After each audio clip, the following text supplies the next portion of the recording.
Voters are increasingly worried that the country will see election-related violence next week. According to a new Associated Press NORC survey, about 9 in 10 registered voters say the loser should concede once every state is done counting votes and legal challenges are resolved. But only about a third think Trump will accept the results and concede if he loses. And about 4 in 10 of voters surveyed say that they're extremely or very worried about violent attempts to overturn the election. News Nation's Xavier Walton joining us live from Dallas, Texas this morning. And Xavier, Texas has already seen violence break out at some of its polling places. What went down there? Well, Marky, it's stories like these that make people concerned and worried, like you just mentioned there. But essentially, a man in his 60s showed up to vote, was waiting in line, had a MAGA hat on, a poll worker, election worker, also in his 60s, asked him to take it off. And that's when things, they took a turn, to say the least. This actually happened in San Antonio, Texas. And the man, Jesse Lutzenberger, here he is here. I just kind of played out what happened. But that man here arrested and accused of assaulting a 69-year-old election worker. So he actually took off his hat, then he voted, but on his way out of the building, he put the hat back on. The election clerk tried to escort him out and asked him again to remove the hat. The sheriff's officials say, hey, that's when Lutzenberger started punching the clerk in the face and chest multiple times. But it's that safety of these polling places around the country that really is top of mind, as you mentioned. You know, check out this video from Wilkes-Barre, Pennsylvania, where workers actually put up a bulletproof protective covering on the inside of the window. People can see outside the building, but they cannot see inside. They say the move was taken after recommendations made to the county by federal security experts. Luzerne County, which is where Wilkes-Barre is, implemented several unusual safety measures like this one, also including low barriers, using large rocks to really cover the outside of one of their county buildings there. That gives you a sense of just how safety really is top of mind when it comes to this election. Yeah, really sad and really scary to see. And yeah, Xavier, if I'm racking my brain correctly, I think that county has faced multiple threats over the previous years as well. Praying for safety for everybody come November 5th. Xavier Walton, thanks so much. Good morning, everyone. District Attorney Heather Adams. On Tuesday afternoon, I was contacted by Krista Miller, who is our Chief Clerk of Elections, regarding potentially fraudulent voter registration applications that had recently been received by her office. At that time, she informed me that the Elections Office received approximately 2,500 applications at or near the deadline for registering to vote. While preparing to process these applications, staff noticed that numerous applications appeared to have the same handwriting, were filled out on the same day with unknown signatures, and some were previously registered voters, excuse me, and the signatures on file did not match the signatures on the application. So before I begin to summarize our preliminary findings, I must remind everyone that this is an ongoing investigation, and for that reason, I will be limited in the details that I can provide. Lancaster County detectives began investigating the voter registration applications and immediately found applications that were indeed fraudulent. Indicators of fraud included inaccuracies with the addresses listed on the applications, false personal identification information, as well as false names.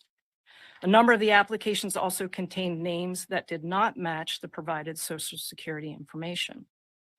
In some cases, applications contained correct personal identification information, such as the correct address, correct phone number, date of birth, driver's license number, and Social Security number. But the individuals listed on the applications informed detectives that they did not request the form, they did not complete the form, and verified that the signature on the form was not theirs. At this point, it is believed that the fraudulent voter registrations are connected to a large-scale canvassing operations for voter registrations that date back to June. However, the majority of the applications received are dated August 15th and after. Those canvassing for voter registrations were employed and paid to obtain voter registration applications. The majority of the applications were from residents in the city of Lancaster. However, applications were also received from residents in Columbia, Elizabethtown, Mount Joy, Akron, Ephrata, Stevens, Strasburg, as well as other locations across Lancaster County.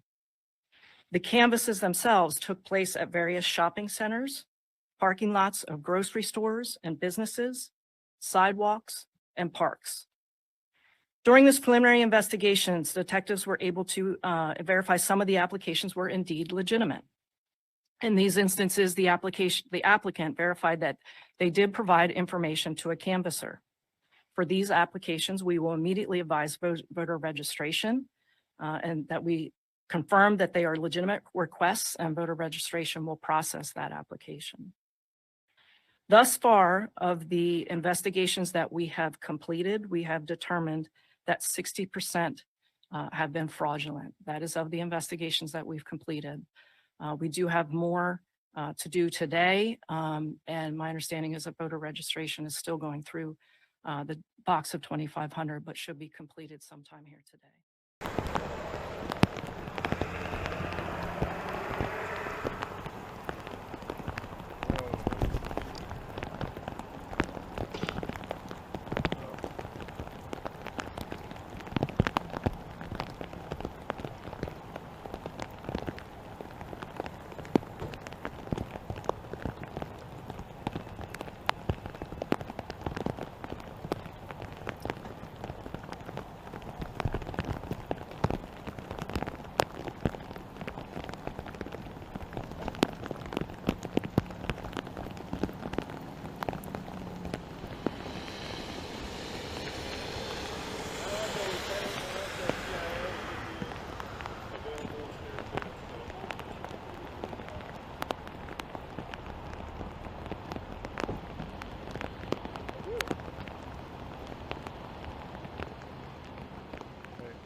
That box has since been removed. It was right there, but there is a second one here, and it's really been business as usual. We've seen a number of people dropping their ballots off in this one.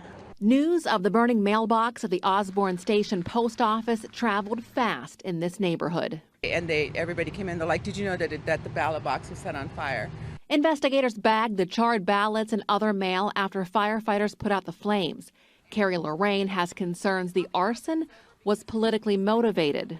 This is a more what is described as a liberal or progressive. I think it probably is just vandalism. I don't think it had anything to do with the voting thing. Phoenix police used nearby surveillance video to track down 35-year-old Dieter Kloffkorn. Police say he admitted lighting a piece of paper and dropping it in the box. Why?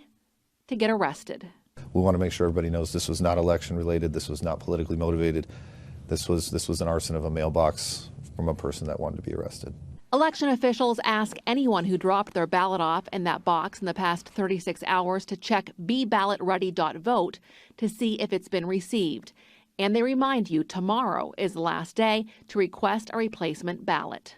Postal officials suggest not dropping off any mail, let alone ballots, after the last pickup time, which is always printed right here by the door.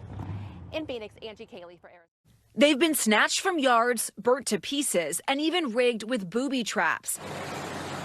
Political lawn signs for Vice President Kamala Harris, former President Donald Trump, and state and local candidates serving as a visual representation of political dividing lines, and a lightning rod for some alarming incidents. In Tempe, Arizona, police arresting 60-year-old Jeffrey Michael Kelly for firing bullets into a Democratic National Committee office organizing for Harris on 3 separate occasions, and also for hanging multiple anti-Harris signs with white powder and razor blades attached. Let me be clear. Justice does not have a political party. I want to speak directly to those who would consider using political violence or intimidation to disrupt our upcoming election. We will hold you accountable and use every resource available to us to bring you to justice. In another critical battleground state, Wisconsin, police receiving several reports of stolen and vandalized signs. One letter left behind saying voting for Kamala Harris will lead to blood on your hands. Volunteers fielding complaints from supporters of both Harris and Trump. We have people coming in nearly every day. I need new signs. Mine have been stolen, and more this year than in the past. My signs have been damaged. I would guess it's 2 to 3 a day are telling us that they've had signs stolen. This election, there seems to be a lot more hesitancy to actually have people want to put a sign on their lawn. Trump supporter Ben Ganther says he isn't taking any chances after he had one of his signs stolen and another sign cut through. They didn't get the Trump sign this time because I had wrapped it in chicken wire. I'm not intimidated, but I just think they're desperate. A resident in Leesburg, Virginia, who also took matters into his own hands, sparking panic after rigging his anti-Harris sign with tripwire and alarms. Some neighbors called authorities over concerns the devices may be explosives, but the sheriff's office and fire marshal assuring residents the devices were legal. I'd like to find the tracker, John. And others taking a high-tech approach. Missouri resident Laura McCaskill putting an Apple AirTag on her Harris Walls signs after she says thieves stole them 3 times. Could you open the trunk of your vehicle and show us that it's not there? Using the GPS to track down these young men and their mother, all as cameras rolled. Police confirming to NBC News they are investigating the incident. Look at a video of this. This is where they all are. I'm sorry, this is funny. Why don't you just take them all? Here you go, liberals. With early voting picking up and tensions on the rise, both the sign thieves and their victims seem to agree on just one thing. It's so stupid. Just go vote. Just get out and vote on November 5th. Okay, with that, Liz Kreutz joins us. Liz, learning a lot here. Authorities in Arizona holding a news conference late today about that case in Tempe. What else are we learning about the suspect and the charges he's facing? Yeah, Tom, so it's a 6-year-old man here. He is facing several charges, including 3 counts of committing a terrorism act.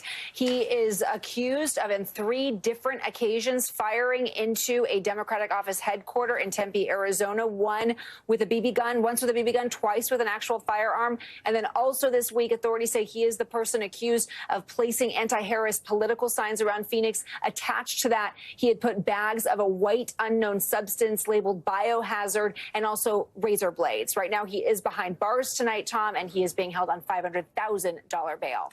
Okay, Liz Kreutz on the story for us tonight. Liz,